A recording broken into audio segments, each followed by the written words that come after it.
إن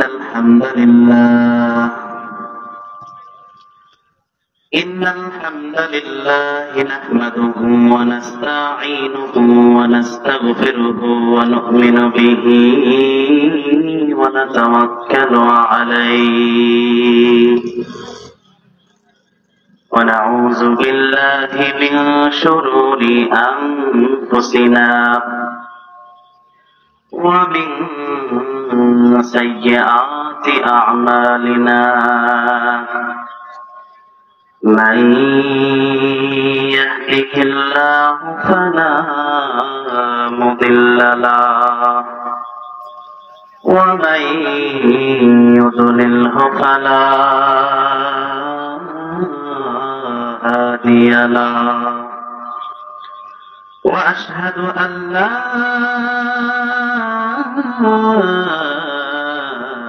إله إلا الله وحده لا شريك له وأشهد أن محمدا عبد الله ورسوله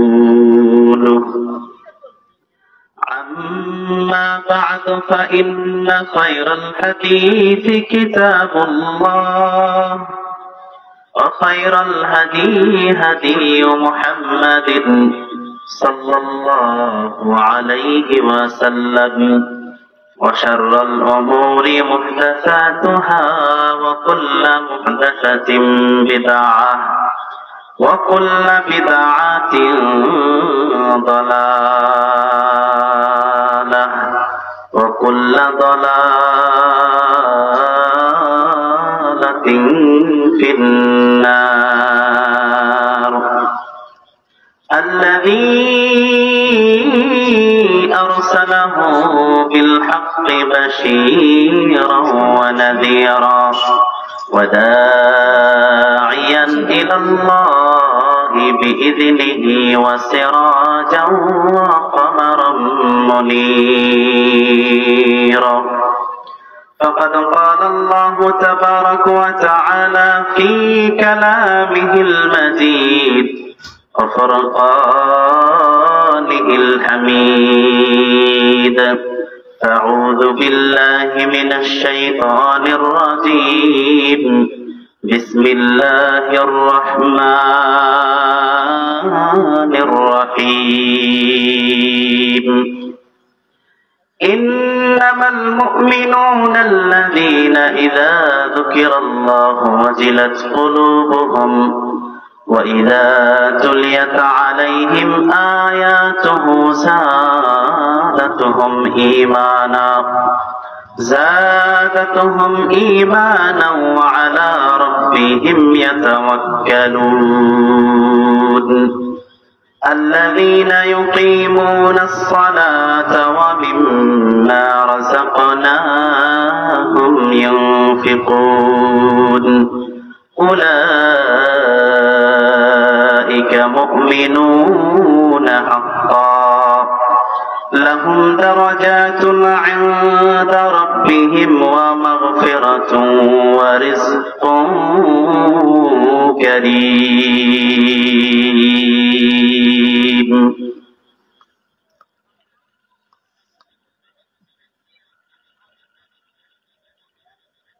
বলো আজ আমি যাব কোথায় হৃদয় পূর্ণ শুধু অসহ ব্যথা বলো আজ আমি যাব কোথায় হৃদয় পূর্ণ শুধু অসহ ব্যথা এ কথা নাহি বলা যায় এ কথা নাহি বলা যায় দিন দিন বাড়ে বেশি জ্বালা বলো আজ আমি যাব কোথায় হৃদয় পূর্ণ শুধু অসহ ব্যথা। দিন দরদি দেখি এত বেশি, নাই তার হিসাবি।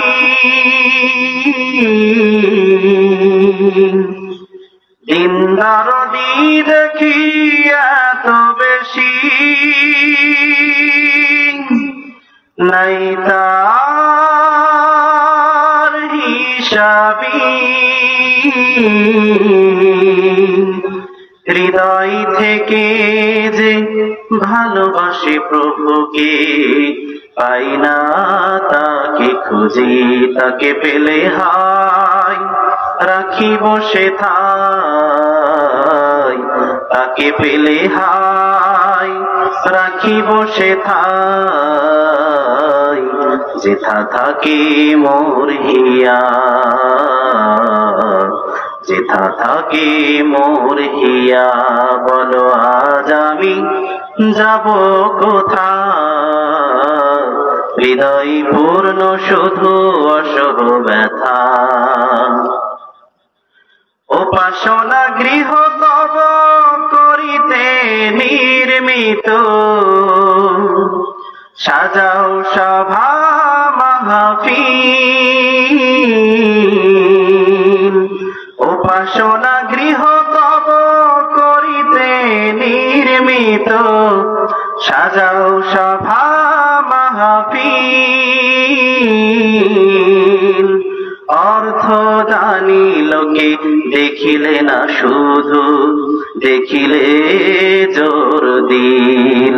ঘর হলো সবনা শুধু মমিনের দিল, রইল দুর্বলা। বলো আজ আমি যাব কোথায়, হৃদয় পূর্ণ শুধু অসহ ব্যথা। বলো আজ আমি যাব কোথায়, হৃদয় পূর্ণ শুধু অসহ ব্যথা। লিল্লাহে তাকবীর। আল কোরআনের আলম, আল হাদিসের আলম। এনার্জি রাতে খান নাই নাকি?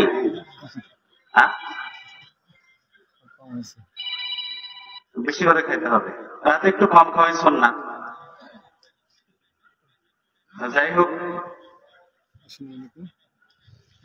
আরেকবার তাকবীর দিই, আপনারা পারবেন তো ইনশাআল্লাহ? লিল্লাহে তাকবীর। মাশাআল্লাহ, আলহামদুলিল্লাহ। আমরা আল্লাহর বড়ত্ব ঘোষণা করছি, এখানে লজ্জার কিছু আছে? আল্লাহ কি ছোট না বড়? আল্লাহ তো বড়ই। তো এই জন্যে তার আমরা বড়ত্ব ঘোষণা করব, তার প্রশংসা করব, তারই খাই, তারই দায়, তার জন্যে বেঁচে আছি। আজকে নিঃশ্বাস অক্সিজেন গ্রহণ করি তারই জন্যে, আজকে এই মাহফিল শুনতে পারছেন তারই জন্যে, নাকি নিজের ক্ষমতায় হেঁটে এসেছেন এই জন্যে নাকি? আল্লাহ আমাদের নিয়ে এসেছেন বিধায় আমরা এখানে আসতে পেরেছি। এই জন্যে আল্লাহর শুকরিয়া আবার আদায় করি, বলি আলহামদুলিল্লাহ।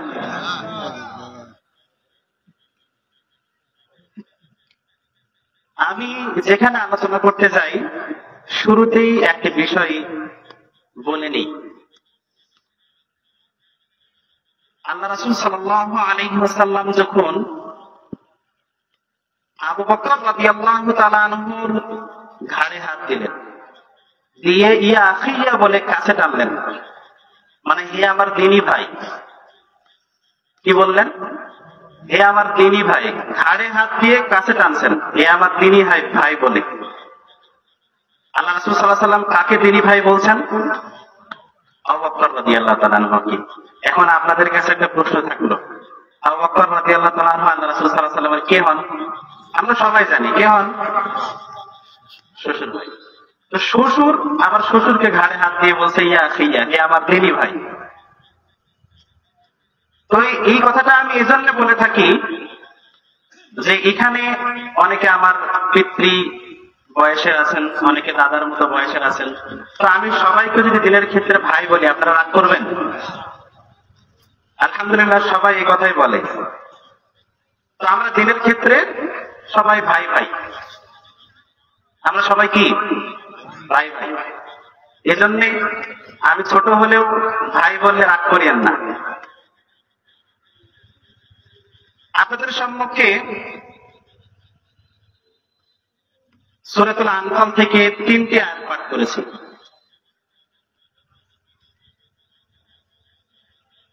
আজকে আলোচনা করতে ভালোই লাগতেছে, আবার একটু মনে করেন যে আমার পাশে উস্তাদ বসে আছেন, আমার সম্মানিত উস্তাদ, ওনার কাছে আমি ইবনে মাজাহ পড়েছি, তাফসীর পড়েছি।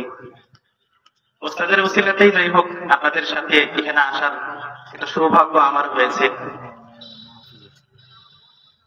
আমি ভূমিকা লম্বা করব না, সরাসরি আলোচনায় যাব।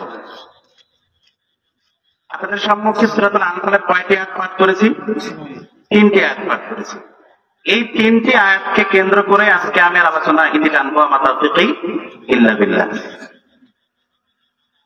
প্রিয় দিনী ভাইরা, এই আয়াতের মধ্যে আল্লাহ তাআলা বিশ্বাসীদের কিছু বৈশিষ্ট্য তুলে ধরেছেন। এখানে আমরা সবাই বিশ্বাস করি তো আল্লাহ একজন আছেন এবং নবী মুহাম্মদ সাল্লাল্লাহু আলাইহি ওয়াসাল্লাম আল্লাহ রাসূল বান্দারা বিশ্বাস করি তো, নাকি কারো অবিশ্বাস আছে এখানে? আমরা বিশ্বাস করি। আসমানি গ্রন্থ এই আল কোরআন, এটা আমরা বিশ্বাস করি তো? বিশ্বাস করি। ভালো মন্দ তাকদীরের প্রতি আমরা বিশ্বাস করি তো? চেষ্টা করি। এবং এই পৃথিবী থেকে একদিন পারলৌকিক জীবন বলে একটি জীবন আছে, সেখানে যেতে হবে, সেখানে হিসাব নিকাশ হবে, সেটা আমরা সবাই বিশ্বাস করি তো? বিশ্বাস করি। তো এই বিষয়গুলো আমরা যখন বিশ্বাস করলাম, আমাদের কিছু আমল করতে হবে। এবার যে আমলের মানে বিশ্বাসী যে আমরা, এটার একটা পরিচয় আল্লাহ তাআলা এখানে তুলে ধরেছেন। আল্লাহ পাক রব্বুল আলামিন বিশ্বাসীদের পরিচয় তুলে ধরতে গিয়ে তিনি বলছেন, বিসমিল্লাহির রহমানির রহিম, ইন্নামাল মুমিনুনাল্লাযীনা ইযা যুকিরাল্লাহু ওয়াজিলাত কুলুবুহুম। আল্লাহ বলছেন বিশ্বাসী তো তারাই, মুমিন তো তারাই, বিশ্বাসীগণ তারাই, যখন তাদের সম্মুখে ইযা যুকিরাল্লাহু ওয়াজিলাত কুলুবুহুম, যখন তাদের সম্মুখে আল্লাহ তাআলার আলোচনা করা হয়, তখন আল্লাহ তাআলার আলোচনাগুলো শুনে তার হৃদয়টা আল্লাহর ভয়ে কেঁপে ওঠে। হৃদয়টা আল্লাহর ভয়ে কেঁপে ওঠে।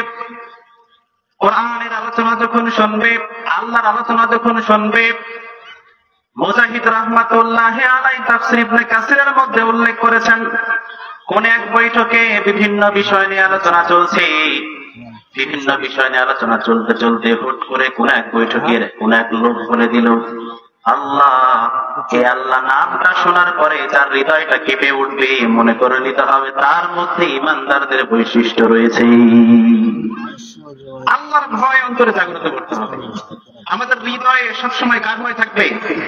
কথা বলেন, আল্লাহর ভয় থাকবে। যাদের হৃদয়ে আছে আল্লাহর ভয়, তারা কবু পথ ভুলে যায় না। আল্লাহর প্রেম ছাড়া এই দুনিয়ায় কারো কাছে কোনো কিছু চাই না। রাতের আধারে যারা সিজদাতে রয়, দু চোখের স্রোতে নদী যেন বয়। রাতের আধারে যারা সিজদাতে রয়, দু চোখের স্রোতে নদী যেন বয়। ছলনার হাতছানি যতই আসুক, ছলনার হাতছানি যতই আসুক, মৃত্যুকে কবু ভয় পাই না। যাদের হৃদয়ে আছে আল্লাহর ভয়, তারা কবু পথ ভুলে যায় না। আল্লাহর প্রেম ছাড়া এই দুনিয়ায় কারো কাছে কোনো কিছু চাই না। আল্লাহ আমাদের আল্লাহর প্রতি যেন ভয় তাকওয়া অবলম্বন করার তৌফিক দান করুন। আল্লাহুম্মা আমিন। আল্লাহর প্রতি ভয় আমাদের জাগ্রত করতে হবে। আল্লাহর প্রতি এতটা ভয় থাকতে হবে, আল্লাহর প্রতি ভয় মানে প্রত্যেকটা কাজ করতে গেলে আল্লাহর প্রতি একটা ভয় থাকবে। কিরকম? আপনি যখন চুরি করতে যাবেন, কোন মসজিদ থেকে বের হয়েছেন বা কোন একটা বৈঠক থেকে বের হয়েছেন, বাইরে অনেকের জুতা থাকে, অনেকে খারাপটা নিয়ে ভালোটা নিয়ে যখন ভালোটা নেওয়ার চেষ্টা করে, অনেকে যখন চেষ্টা করবেন ভালোটা নেওয়ার খারাপটা রেখে, তখন অন্তরে জাগ্রত হয়ে যাবে, অন্তরে ভয় জাগ্রত হবে, যেটা আমার পক্ষে কখনো শুভ মানে আমার পক্ষে কখনো এটা সম্ভব হবে না, আমার পক্ষে কখনো সমীচীন নয়, উচিত নয় যে এই জুতাটা আমার না, মানুষের জুতা আমি নিয়ে যাব। ভয় কাজ করবে। শুধু জুতা না, যে কোনো টাকা পয়সা মোবাইল ইত্যাদি বলেন, অনেকের পকেট থেকে চুরি হয়ে যায়, পকেট কেটে মানি ব্যাগ নিয়ে নেয়, এরকম চোর নাই? পকেট কেটে টাকা নিয়ে নেয়, এরকম চোর নাই? আছে। এরকম যখন হবে, যখনই কেউ কোনো চোর যখনই চুরি করতে আসবে, তার হৃদয়ে ভয় যখন সৃষ্টি হবে, কারণ অন্যায় ভাবে কোনো জিনিস নিতে যাবেন, ভয় সৃষ্টি হবে।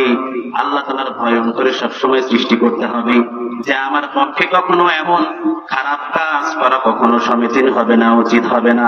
আল্লাহর ভয় থাকতে হবে। আল্লাহর ভয় অন্তরে জাগ্রত করে একজন প্রকৃত পক্ষে ইমানদার, প্রকৃত পক্ষে মুসলিম হিসেবে সব সময় রেডি থাকতে হবে, প্রস্তুত থাকতে হবে। কেননা আল্লাহ পাক রব্বুল আলামিন বলে দিয়েছেন, ইয়া আইয়ুহাল্লাযীনা আমানুত্তাকুল্লাহা হাক্কা তুকাতিহি ওয়া লা তামুতুন্না ইল্লা ওয়া আনতুম মুসলিমুন। আল্লাহ পাক রব্বুল আলামিন বলছেন, ইয়া আইয়ুহাল্লাযীনা আমানুত্তাকুল্লাহ, হে ঈমানদারগণ, তোমরা যারা আল্লাহর প্রতি ঈমান এনেছো, ইত্তাকুল্লাহ, ভয় করবেন কাকে? আল্লাহকে ভয় করতে হবে। আল্লাহ বলছেন তোমরা আল্লাহকে ভয় করো, হাক্কা তুকাতিহি, যেভাবে ভয় করা দরকার সেইভাবে ভয় করো, ওয়া লা তামুতুন্না ইল্লা ওয়া আনতুম মুসলিমুন, এবং তোমরা একজন প্রকৃতপক্ষে খাঁটি মুসলমান না হয়ে মৃত্যুবরণ করো না। খাঁটি মুসলমান হতে হবে আমাদেরকে। খাঁটি মুসলমান না হয়ে মৃত্যুবরণ করা যাবে না। আল্লাহ বলছেন মৃত্যুবরণ করো না খাঁটি মুসলমান না হয়ে। তার মানে আজরাইল এসে আমাদেরকে মনে সময় দিবে, আগে মুসলমান হওয়া, তারপর জান কবজ হবে। সময় দিবে? সময় দিবে না। আজরাইল এসে সময় দিবে না। এই আয়াত দ্বারা আল্লাহ পাক রব্বুল আলামিন আমাদেরকে এটা বোঝাতে চাচ্ছেন, আমাদের সব সময়ের জন্য একজন মুসলিম হিসাবে রেডি থাকতে হবে, অলরেডি প্রস্তুত থাকতে হবে।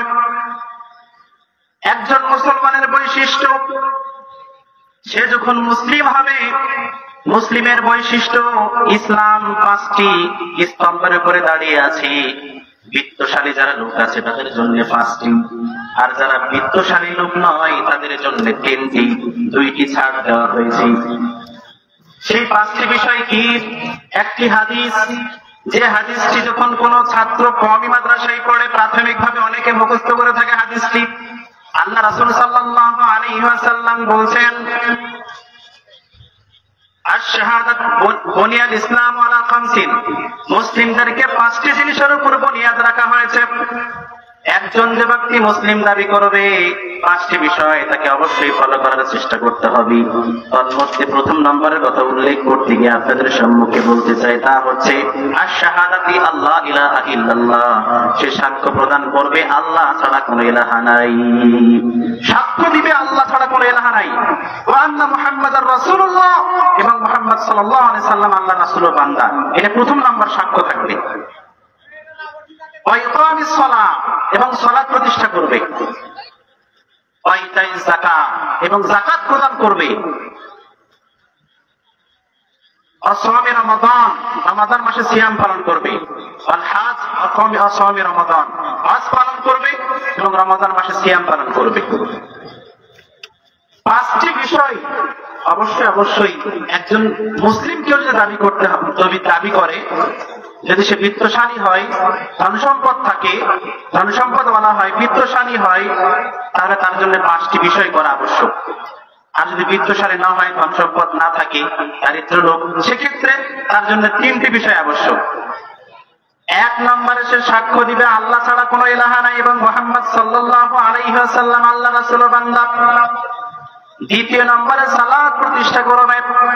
তৃতীয় নম্বরে রমাদান মাস যখন আসবে, আল্লাহ পাক রব্বুল আলামিন সামনে যে রমাদান নিয়ে আসছেন, এই যে আল্লাহ যেন রমাদান পর্যন্ত আমাদেরকে পৌঁছার তৌফিক দান করে দেন, আল্লাহুম্মা আমিন।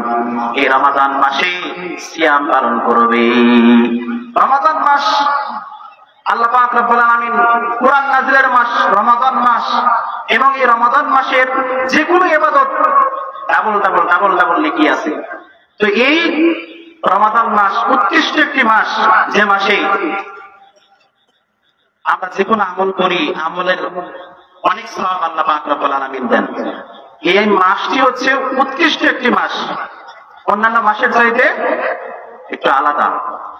আমল করবেন একটা, ডবল সওয়াব আল্লাহ পাক রব্বুল আলামিন দিবেন। আল্লাহ যেন সেই রমাদান মাস অবধি আমাদের পৌঁছার তৌফিক দান করেন, আল্লাহুম্মা আমিন। আল্লাহ যেন আমাদের রমাদান মাসকে পাইয়ে দেন, আল্লাহুম্মা আমিন। আপনাদের সম্মুখে আমি বলছিলাম, একজন ব্যক্তি যদি বিশ্বাসী হতে চায়, মুমিনগণের বৈশিষ্ট্য উল্লেখ করতে গিয়ে প্রথম নাম্বার বৈশিষ্ট্যের কথা উল্লেখ করলাম, ইযা যুকিরাল্লাহু ওয়াজিলাত কুলুবুহুম। যখন তাদের সম্মুখে আল্লাহ পাক রব্বুল আলামিনের আলোচনাগুলো করা হয়, আল্লাহ তাআলার আলোচনা শুনে তার হৃদয়টা আল্লাহর ভয়ে কেঁপে ওঠে। আল্লাহর আলোচনা যখন শুনবে, তখন হৃদয়টা আল্লাহর ভয়ে কেঁপে উঠবে। হায় হায়, আমি কি করছি? আমি দুনিয়াতে বেঁচে আছি, যার খাই যার করি, আমি কি করছি? আমি যখনই আল্লাহ তাআলার নিয়ামতের বর্ণনা শুনবে, আল্লাহ তাআলার সৃষ্টি জগতের বর্ণনা শুনবে, তার হৃদয়টা কেঁপে উঠবে। আয়াত মানে তো নিদর্শন। কোরআনে আকাশের কথা আছে, জমিনের কথা আছে নাকি নাই? সেই আকাশটা কত সুন্দর, জমিন কত সুন্দর, কত সুন্দর করে আল্লাহ পাক রব্বুল আলামিন বলছেন, বানিয়েছেন সবকিছু। দুনিয়া সুন্দর, মানুষ সুন্দর, আসমান সুন্দর, জমিন সুন্দর, সুন্দরে সুন্দরে পাল্লা। জানি না কত সুন্দর তুমি আল্লাহ, জানি না কত সুন্দর তুমি আল্লাহ। যে আল্লাহ তাআলা এত সমস্ত কিছু এত সুন্দর করে বানিয়েছেন, সে আল্লাহ কত সুন্দর। বলে আল্লাহু আকবার। একটু ভালো করে খেয়াল করবেন, ঈমানদারদের বৈশিষ্ট্য উল্লেখ করতে গিয়ে প্রথম নাম্বার বৈশিষ্ট্যের কথা বলছিলাম, ইযা যুকিরাল্লাহু ওয়াজিলাত কুলুবুহুম। যখন কোন ঈমানদারের সম্মুখে আল্লাহ তাআলার আলোচনাগুলো করা হয়, আল্লাহ তাআলার আলোচনাগুলো শুনে শুনে তার হৃদয়টা আল্লাহর ভয়ে কেঁপে ওঠে। দ্বিতীয় নম্বর বিষয় উল্লেখ করতে গিয়ে ঈমানদারদের বৈশিষ্ট্য, একজন বিশ্বাসীগণের বৈশিষ্ট্যের কথা উল্লেখ করতে গিয়ে দ্বিতীয় নম্বরে বলতে চাই, আল্লাহ পাক রব্বুল আলামিন বলছেন, ওয়া ইযা তুলিয়াত আলাইহিম আয়াতুহু যাদাতুহুম ঈমানা। যখন তাদের সম্মুখে আল্লাহ পাক রব্বুল আলামিনের আয়াতকে পাঠ করা হয়, তেলাওয়াত করা হয়, তখন তাদের ঈমানটা বৃদ্ধি হয়ে যায়। মানুষের ঈমান কমে এবং বাড়ে। মানুষের ঈমান কমে এবং বৃদ্ধি পায় যখনই আল্লাহর আয়াতগুলো শোনেন, যখন কোরআনের কথা শোনেন, তখন একটা আলাদা ফিলিংস কাজ করে না? যখন কোরআন হাদিসের কথা শোনা হয়, মাহফিলে কিন্তু অনেক তাকবীর বা ইত্যাদি আলোচনা শুনে অনেকের ভালো লাগে, যে কোরআন হাদিসের কথাগুলো শুনলাম, কেমন কেমন কথা আমার অন্তরে তো গেঁথে গেছে, খুব ভালো লাগে। কিন্তু বাড়ি যাওয়ার পরে অনেকের অনেক থাকে না। কিন্তু যতক্ষণ কোরআন হাদিসের আলোচনা শোনা হয়, ততক্ষণ পর্যন্ত তো ভালো লাগে, তাকে লাগে না? কোরআন হাদিসের আলোচনা ভালো লাগে না? অনেকের যখন ভালো লাগে, কোরআন হাদিসে এরকম কথা আছে, এরকম কথা আছে, অনেকে বলে যে ভালো লাগে, কিন্তু অনেক সময় থাকে না, বাড়িতে গেলে বা ইত্যাদি অনেকের থাকে না। আল্লাহ যেন আমাদের প্রকৃতপক্ষে ঈমানদার যে বৈশিষ্ট্য, আল্লাহ যেন অর্জন করার তৌফিক দান করেন, আল্লাহুম্মা আমিন। দ্বিতীয় নম্বর বৈশিষ্ট্যের কথা উল্লেখ করতে গিয়ে বলছিলাম, যখন কোন মুমিনের সামনে, ইমানদারের সামনে আল্লাহ তাআলার আয়াতগুলো পাঠ করা হয়, তেলাওয়াত করা হয়, উপস্থাপন করা হয়, তখন তার ঈমানটা বৃদ্ধি হয়ে যায়। আপনাদেরকে বলতে চাই, এই আকাশটা কার আয়াত, কার নিদর্শন? আকাশটা সৃষ্টি করেছে কি? সূর্য সৃষ্টি করেছে কি? জমিন সৃষ্টি করেছে কি? গাছপালা, নদী নালা, খাল বিল, এগুলো সৃষ্টিকার? আমরা মানুষ সৃষ্টিকার? এগুলো সমস্ত কিছু আল্লাহ পাক রব্বুল আলামিনের সৃষ্টি। আল্লাহ মানুষকে কত সুন্দর করে বানিয়েছেন। এই মানুষ আল্লাহ তাআলার নিদর্শন। আসমান জমিন যা কিছু আমরা দেখছি এগুলো আল্লাহ তাআলার নিদর্শন। আল্লাহ পাক রব্বুল আলামিন সূরা তিনের মধ্যে ঘোষণা করে দিয়েছেন, লাকাদ খালাকনাল ইনসানা ফি আহসানি তাকওয়িম। আল্লাহ তাআলা বলেন, লাকাদ খালাকনাল ইনসানা ফি আহসানি তাকওয়িম। আল্লাহ বলেন, অবশ্যই অবশ্যই আমি মানুষকে সবচাইতে উত্তম অবয়ব আকৃতি দিয়ে সৃষ্টি করেছি। বলে সুবহানাল্লাহ। পৃথিবীতে তো আমরা চাঁদ দেখি, কত সুন্দর করে আলো দেয়, চন্দ্র দেখি, সূর্য দেখি। একটা সূর্য যখন আলো দেয় পৃথিবীর অনেকটুকু জায়গা আলোকময় করে দেয়। পরের দিন যখন সকাল হবে, কালকে সকালে মনে করেন যে 7টা 8টার দিকে যখন সূর্য উঠবে, তখন কি আর একজন মানুষ আরেকজন মানুষকে চিনতে সমস্যা হয়? কত সুন্দর আলো দেয়, আলোকময় করে দেয়। আল্লাহ পাক রব্বুল আলামিন বলেছেন, একটা সূর্য কত সুন্দর আলো দেয়, একটা চাঁদ যখন রাতে আলো দেয়, অন্ধকারাচ্ছন্ন রাতেও একজন মানুষ আরেকজন মানুষকে চিনতে পারে, রাস্তা খুব ভালোভাবে দেখতে পারে। আল্লাহ পাক রব্বুল আলামিন বলেছেন, এত কিছু আল্লাহর সৃষ্টি, এই সমস্ত কিছুর চাইতে আল্লাহ বলছেন আমি মানুষকে সুন্দর করে বানিয়েছি। বলে সুবহানাল্লাহ। যত আল্লাহর সৃষ্টি আছে পৃথিবীতে, সমস্ত কিছুর চাইতে আল্লাহ মানুষকে সুন্দর করে বানিয়েছেন। আল্লাহ বলছেন, সুন্দর অবয়ব আকৃতি দিয়ে আমি মানুষকে বানিয়েছি। মানুষ পৃথিবীর সবচেয়ে সুন্দর জিনিস, সুন্দর বস্তু। আল্লাহ পৃথিবীতে সবচেয়ে সুন্দর কে? কথা বলেন, একটু করে কথা বলতে হবে, একটু করে কথা বলতে হবে। সবচেয়ে সুন্দর কে? কথা বলেন। মানুষ সুন্দর। পৃথিবীতে যা কিছু আছে সমস্ত কিছুর চাইতে আল্লাহ মানুষকে সুন্দর করে বানিয়েছে। যদি আমরা চন্দ্র সূর্য দেখি, কত সুন্দর আলোকময় করে দেয় পৃথিবী, তারপরেও আল্লাহ বলছে যে সবচেয়ে সুন্দর কে? মানুষকে আল্লাহ সুন্দর করে বানিয়েছেন। এগুলো হলো আল্লাহ তাআলার নিদর্শন। আল্লাহ তাআলার নিদর্শন উল্লেখ করতে গিয়ে আমরা যদি উটের দিকে তাকাই, বিশেষ করে সূরাতুল গাশিয়া খুলে দেখেন, সূরাতুল গাশিয়ার মধ্যে আল্লাহ তাআলা কিছু নিদর্শন তুলে ধরেছেন। আল্লাহ তাআলার নিদর্শন তুলে ধরেছেন। নিদর্শন তুলে ধরতে গিয়ে আল্লাহ পাক রব্বুল আলামিন বলছেন, আফালা ইয়ানজুরুনা ইলাল ইবিলি কাইফা খুলিকাত ওয়া ইলাস সামাই কাইফা রুফিআত ওয়া ইলাল জিবালি কাইফা নুসিবাত ওয়া ইলাল আরদি কাইফা সুতিহাত। আল্লাহ পাক রব্বুল আলামিন এখানে তার কিছু নিদর্শন তুলে ধরেছেন। নিদর্শন তুলে ধরতে গিয়ে এখানে আল্লাহ পাক রব্বুল আলামিন বলছেন, আফালা ইয়ানজুরুনা ইলাল ইবিলি কাইফা খুলিকাত। মানুষেরা কি দৃষ্টিপাত করে না, তাকায় না ইলাল ইবিল, উটের দিকে? এই উটকে কত সুন্দর করে সৃষ্টি করা হয়েছে। উট, একটা উট কত ওজনের হয়? একটা উট কত ওজনের হয়? একটা মানুষের চাইতে ওজন বেশি না কম উটের? কথা বলেন। একটা উটের ওজন মানুষের চাইতে বেশি। তারপরে এই উটটাকে আবার পরিচালনা করে কে? মানুষ। আল্লাহ পাক রব্বুল আলামিন সৃষ্টিগুলোকে মানুষের অনুগত করে দিয়েছেন। বলি আলহামদুলিল্লাহ। উট মানুষের কথা শুনে চলে। আল্লাহ বলছেন, উটের দিকে তাকাই না মানুষ কেন? উটকে কিভাবে সৃষ্টি করা হয়েছে? আফালা ইয়ানজুরুনা ইলাল ইবিলি কাইফা খুলিকাত। এরপর আল্লাহ তাআলা বলেন, ওয়া ইলাস সামাই কাইফা রুফিআত।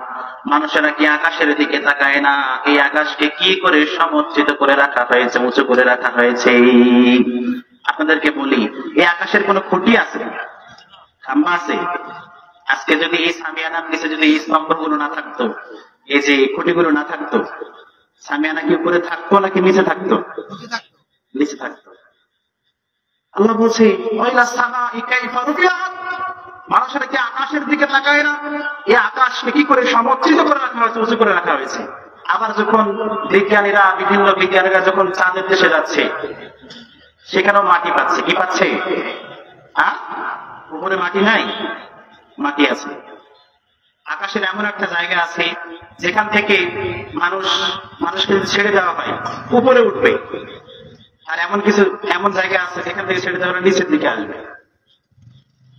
উপরেও মাটি আছে। তো এই মাটিগুলো কখনো কোনো মানুষের উপর কোনো দলা, মাটির কোনো ঢিলা, কোনো মাটি মানুষের উপর পড়েছে? কথা বলবেন, পড়েছে? পড়ে নাই। কোন মাটি পড়ে মারা গেছে কোন মানুষ? নজির নাই। আল্লাহ পাক রব্বুল আলামিন এই আকাশকে কত সুন্দর করে সমুচ্চিত করে রেখেছেন। খুঁটিবিহীন নীল আকাশ, না আছে কোনো খুঁটি, না আছে কোনো খাম্বা। তারপরে আল্লাহ বলছে ওয়াইলাস সামাই কাইফা রুফিআত। মানুষেরা কি আল্লাহর নিদর্শন আকাশের দিকে তাকায় না যে এই আকাশকে কি করে উঁচু করে রেখে দেওয়া হয়েছে? এরপর আল্লাহ পাক রব্বুল আলামিন বলেন ওয়াইলাল জিবালি কাইফা নুসিবাত। মানুষেরা কি পাহাড়গুলোর দিকে তাকায় না? এই পাহাড়কে কি করে উঁচু করে রাখা, স্থাপন করা হয়েছে? পাহাড় স্থাপন করে রাখা হয়েছে, কত উঁচু উঁচু পাহাড়। আপনারা সিলেটের দিকে যাবেন, দক্ষিণাঞ্চলের দিকে পাহাড় বেশি আছে। আমাদের বাংলাদেশের দক্ষিণাঞ্চলের দিকে যাবেন, পাহাড়গুলো দেখবেন কত উঁচু উঁচু পাহাড় আছে। কোন পাহাড় কি কোন মানুষের উপর ভেঙে পড়েছে আজ পর্যন্ত দেখেছেন? কোন পাহাড় ভেঙে পড়েনি। কোন পাহাড় ভেঙে পড়ে একজন মানুষ মারা গেছে আজ পর্যন্ত আমি কোন নিউজ দেখি নাই। আপনারা দেখেছেন কিনা জানি না, কিন্তু আমি দেখি নাই। কিন্তু পাহাড়ের চাইতেও এমন কিছু কিছু পাহাড় আছে, এই পাহাড়ের চাইতেও নিচু ছিল রানা প্লাজা। এই রানা প্লাজার ঘটনা শোনেন নাই? এই রানা প্লাজা ভেঙে পড়ে কত মানুষ মারা গেল, শুনেন নাই রানা প্লাজার কথা? আল্লাহ পাক রব্বুল আলামিন বলছেন ওয়াইলাল জিবালি কাইফা নুসিবাত। মানুষেরা কি পাহাড়ের দিকে তাকায় না? এই পাহাড়কে কি করে স্থাপন করে রাখা হয়েছে? এরপর আল্লাহ পাক রব্বুল আলামিন নিদর্শন বর্ণনা করছেন। আল্লাহ নিজেই বলছেন মানুষেরা কি দৃষ্টিপাত করে না?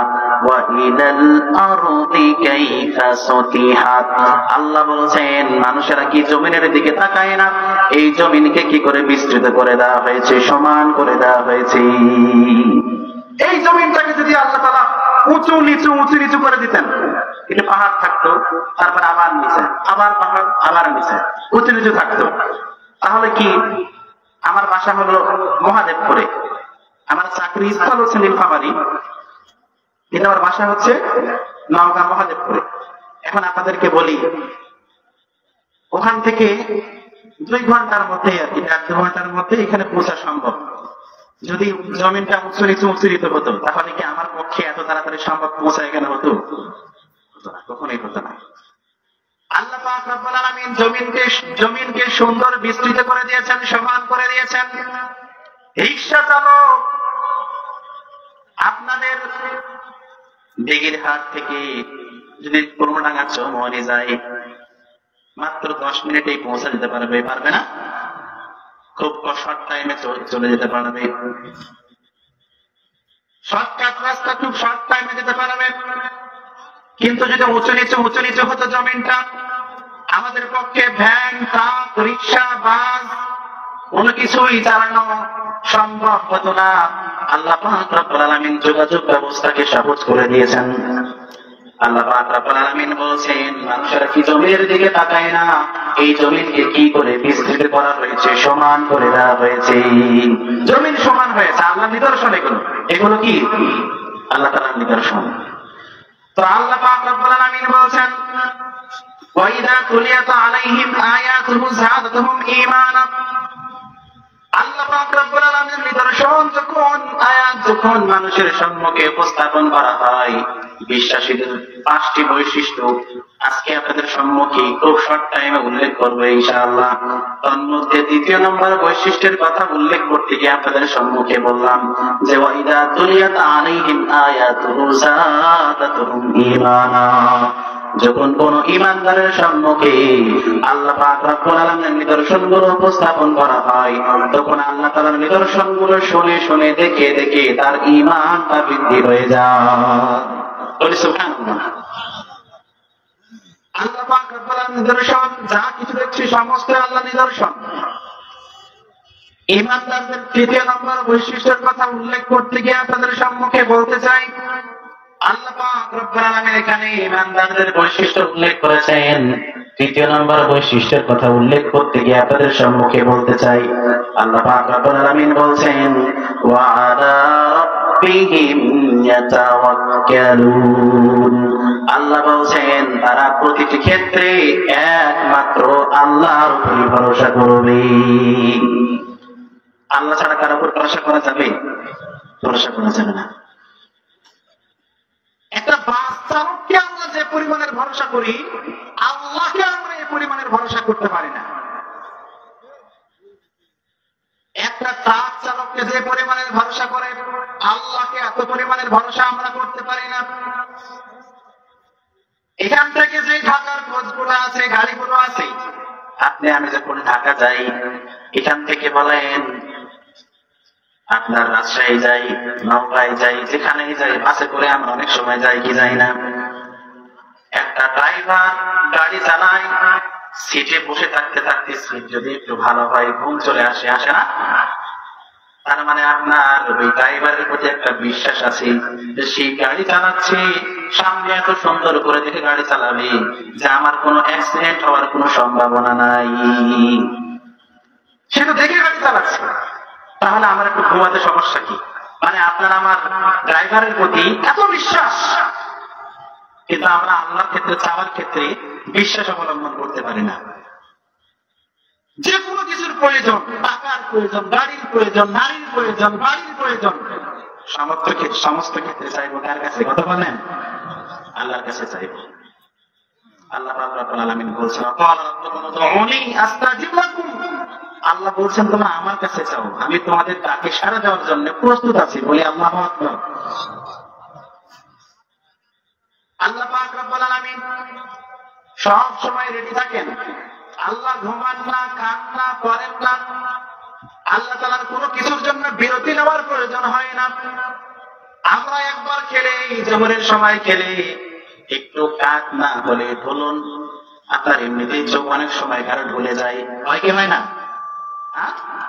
রাতে একদম খাবার পরে মাহফিল যদি আজকে না হতো, এখানে যদি মাহফিল না হতো, তাহলে আপনারা কি করতেন? অনেকে ঘুমিয়ে যেতেন। ঘুমিয়ে যেতেন না? মাহফিল হয়েছে যার কারণে আপনারা বসে আছেন, তো অনেকে ঘুমিয়ে যেত। তো আমাদের একটা ক্লান্তি আছে, আমাদের সারাদিন হেঁটেছি, চলেছি, ফিরেছি, কাজকর্ম করেছি, রাতে শুইতে যাই। কিন্তু আল্লাহর কোনো ক্লান্তি আছে? আল্লাহর শোয়ার প্রয়োজন আছে? আল্লাহর কোনো ঘুম আছে? আল্লাহর খেতে হয়? কিছু করতে হয় না। আল্লাহ পাক রব্বুল আলামিন আমরা যা করছি, ইন্নাল্লাহু সামিউন বাসীর, আল্লাহ সবসময় তিনি কি করছেন? সবকিছু শুনছেন, সবকিছু দেখছেন। যা কিছু আমরা করছি, আজকে কোরআন হাদিসের আলোচনা আপনারা শুনছেন, আল্লাহ এটাও দেখছেন। কিয়ামতের ময়দানে এই ফুটেজটা তুলে ধরবেন। এই ফুটেজ কিয়ামতের ময়দানে আল্লাহ দেখাবেন যে ওই বান্দা ওখানে কোরআন হাদিসের আলোচনা শুনছিল। তার মানে এতক্ষণে অনেকে জুয়ার আড্ডায় পড়ে থাকতো, অনেকে মোবাইল নিয়ে দেখবেন যে লুডো খেলছে, সেই সমস্ত কাজ থেকে পারে রেখে অনেকে দেখবেন এই সময় আজকে মাহফিল চলছে, অনেকে বাড়িতে টিভি চালিয়ে বসে আছে, নাই টিভি চালিয়ে বসে নাটকের সিরিয়াল গুলো শেষ করছে, আবার ছুটে গেল পরের দিন তো আসি, আবার কাজা পূরণ করবে। তো এরকম ভাবে তারা মাহফিলের এখানে না এসে বাড়িতে সময় টিভি বা ইত্যাদিতে মত্ত হয়ে আছে। আপনারা সমস্ত কিছু থেকে পারেক হয়ে অনেকে এখানে যারা আছেন তারা অনেকে সিরিয়াল গুলো দেখেন, কিন্তু আজকে অন্তত মাহফিল শোনার লক্ষ্যে উদ্দেশ্যে যে আল্লাহ তাআলা কোরআন হাদিসের আলোচনা শোনার উদ্দেশ্যে আজকে আপনাদেরকে এখানে নিয়ে এসেছেন, আমরা এখানে আসতে পেরেছি, আমরা কি খুব খুশি হয়েছি নাকি বেজার হয়েছি? তো যে আল্লাহ তাআলা আমাদেরকে এখানে নিয়ে এসেছেন, কিয়ামতের ময়দানে এটা আল্লাহ দেখাবে না? হাই হাই, আমলনামা তো দেখাবে, একটা করে আমলনামা, 99টার মতো আমলনামা হবে। একজন মানুষের কয়টা আমলনামা হবে? প্রায় 99টার মতো আমলনামা হবে। একটা করে খাতা দুর্গ হবে। একজন মানুষের চোখের দৃষ্টি যতদূর পর্যন্ত যায়, এতদূর পর্যন্ত একটা করে খাতা দুর্গ হবে। এই আমলনামা আপনার আমার সামনে আল্লাহ দিবে, দিয়ে আল্লাহ বলবে বান্দা তোর আমলনামা তুই নিজেই পড়বে। আল্লাহ পাক রব্বুল আলামিন বলেন, ইকরা কিতাবাকা কাফা বিনাফসিকাল ইয়াওমা আলাইকা হাসিবা। আল্লাহ বলবেন, হে বান্দা তুমি তোমার আমলনামা পড়ো, তোমার আত্মার জন্য যথেষ্ট হবে। আল্লাহ পাক রব্বুল আলামিন বান্দার আমলনামা বান্দাকে পড়তে বলবেন। আল্লাহ বান্দার আমলনামা বান্দাকে পড়তে বলবে, আল্লাহ বলবে না। আল্লাহ পাক রব্বুল আলামিন যদি নিজে বলেন, হে বান্দা তুমি কোন টাইমে কোন কাজ করেছো, এটা করেছো। এখন আমি যদি আপনাদেরকে বলি যে আপনাকে অমুক কাজ অমুক দিনে এইটা করতে দেখেছি, এইটা দেখেছি, আপনার মনের মধ্যে একটু আপনি যদি খারাপ কোনো কাজে জড়িত থাকতেন, ওই সময় দেখে নেওয়া হয়, আপনার মনে হবে যে আমি একটু মিথ্যা বলি, তাহলে তো বেঁচে যাবো। কিন্তু আল্লাহ পাক রব্বুল আলামিন আপনাকে আমাকে দেখতে বলবে, পড়তে বলবে। আপনার আমলনামা আপনাকেই পড়তে বলবে, আমার আমলনামা আমাকেই পড়তে বলবে, যার আমলনামা তাকেই পড়তে বলবে যে হে বান্দা তুমি তোমার আমলনামা পড়ো, আর তুমি নিজেই দেখো তুমি কি করেছো। প্রত্যেকটা সেকেন্ড, প্রত্যেকটা মিনিট, প্রত্যেকটা ঘন্টা, রাত দিন 24 ঘন্টা আমরা যা করেছি, কেউ 30 বছর, কেউ 40 বছর, কেউ 50 বছর, কেউ 60 বছর পৃথিবীতে বেঁচে ছিল। বেঁচে থাকার পরে সে দুনিয়ার জিন্দগিটা প্রতিটা সময় ক্ষণে যেভাবে পার করেছে, কিয়ামতের ময়দানে আল্লাহ পাক রব্বুল আলামিন তাকে যখন খাতা দিবে, সে দেখবে হায় আল্লাহ আপনি তো একটা সেকেন্ডের কথাও ছাড়েন নাই, একটা মিনিটের কথাও তো আপনি ছাড়েন নাই, আল্লাহ একটা ঘন্টার কথা আপনি ছাড়েন নাই, একটা দিন বাদ দেন নাই আপনি, আল্লাহ কিছুই তো বাদ দেন নাই। আজকে যে আমরা এই সময়টা এখানে ব্যয় করছি, আল্লাহ কিয়ামতের ময়দানে এই ফুটেজটা আপনাকে আমাকে দেখাবেন। এই সময়টা যেখানে আলোচনা, কোরআন হাদিসের আলোচনা, জান্নাতের বাগান বলা হয়েছে, যেটাকে কোরআন হাদিসের আলোচনা যেখানে হয়, এখানে আল্লাহর পক্ষ থেকে সাকিনা বর্ষণ হয়, রহমত বর্ষণ হয়। বলি সুবহানাল্লাহ। আল্লাহ রহমত আপনাদের উপরে আল্লাহ বর্ষণ করছেন, আল্লাহ পাক বলেন আমাদের উপরে সাকিনা, আল্লাহ পাকের প্রশান্তি, রহমত আল্লাহর পক্ষ থেকে বর্ষণ হয় যেখানে কোরআন হাদিসের আলোচনা হয়। মনোযোগ সহকারে আলোচনা করে শুনবেন। সাহাবায়ে কেরামের এত মনোযোগ সহকারে আলোচনা শুনতেন, মাথার উপরে পাখি বসে গেলেও টের পেত না। আর পাখিরাও মনে করতো এরা মনে হয় কার্টুন বসে আছে। কি বসে আছে? কার্টুন বসে আছে। পাখিরাও মাথার উপরে বসে অনেক সময় চলে যেত, উড়ে উড়ে চলে যেত, তারা টের পেত না। এত মনোযোগ সহকারে আলোচনা শুনতেন রাসূল সাল্লাল্লাহু আলাইহি ওয়াসাল্লাম। আল্লাহ আমাদের তৌফিক দান করুন, আল্লাহুম্মা আমিন। এই মাহফিলের শেষ পর্যন্ত আপনারা ইনশাআল্লাহ থাকবেন তো? একবার তাকবীর দেন তো, তাহলে একটু হালকা মনে হবে অনেকটা। আমরা তাকবীর দিই, লিল্লাহে তাকবীর, লিল্লাহে তাকবীর। মাশাআল্লাহ, আলহামদুলিল্লাহ। আপনাদের এনার্জি অনেক ভালো আছে দেখতেছি। মাঝে মাঝে তাকবীর দিবেন, কারণ আমরা গর্ব করে বলতেছি আল্লাহ বড়। কি বলতেছি? লিল্লাহে তাকবীর মানে কি? আল্লাহর জন্যই বড়ত্ব ঘোষণা। আমি বলতেছি যে আল্লাহর জন্যই বড়ত্ব ঘোষণা করো। যখন আপনারা বলছেন যে আল্লাহু আকবার, আল্লাহ হচ্ছেন সবচাইতে বড়, বলি আল্লাহু আকবার, আল্লাহ হচ্ছেন সবচাইতে বড়। আপনাদের সম্মুখে আমি ঈমানদারদের বৈশিষ্ট্যের কথা উল্লেখ করতে গিয়ে 3য় নম্বর বৈশিষ্ট্যের কথা বলছিলাম। ওয়া আলা রাব্বিহিম ইয়াতাওয়াক্কালুন, তারা প্রত্যেকটা ক্ষেত্রে একমাত্র ভরসা করবে কাকে? একমাত্র আল্লাহকে ভরসা করবে, আল্লাহ ছাড়া কাউকে ভরসা করবে না। আল্লাহ ছাড়া কারো কাছে চাইবে না, আল্লাহ ছাড়া কারো উপর ভরসা করবে না। প্রায় 10 জন লোক আল্লাহ রাসূল সাল্লাল্লাহু আলাইহি সাল্লামের কাছে আসলেন বায়াত করার জন্য।